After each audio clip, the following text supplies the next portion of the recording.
Alors, pour moi, c'est difficile de parler d'anticipation dans la musique comparée aux autres arts, parce que dans la littérature ou dans le cinéma, où on raconte vraiment une histoire, c'est beaucoup plus évident, tandis que dans la musique, c'est pas forcément le cas.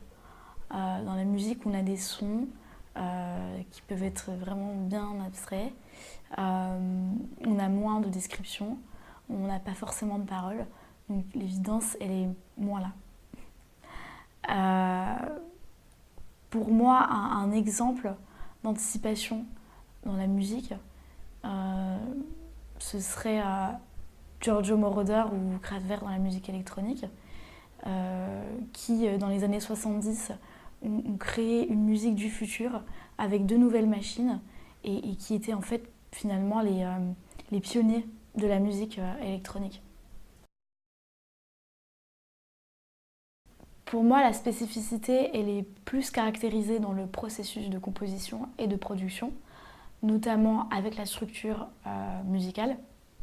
Par exemple, quand on ajoute un effet de delay qui répète une note pour finalement anticiper la seconde partie, ou quand on ajoute une modulation qui aussi permet d'introduire un nouveau passage dans le voyage musical.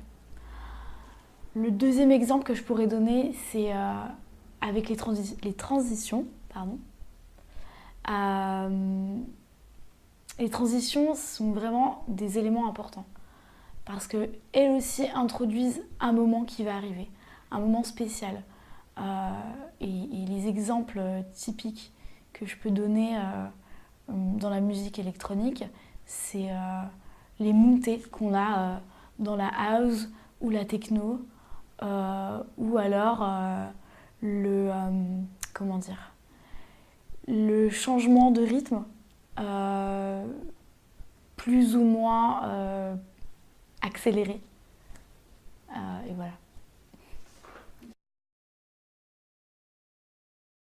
Donc pour la soirée du 31, je vais passer de la musique assez variée, comme de la house, de la disco ou encore de la new wave, tout en construisant mon DJ set autour du thème de la science-fiction.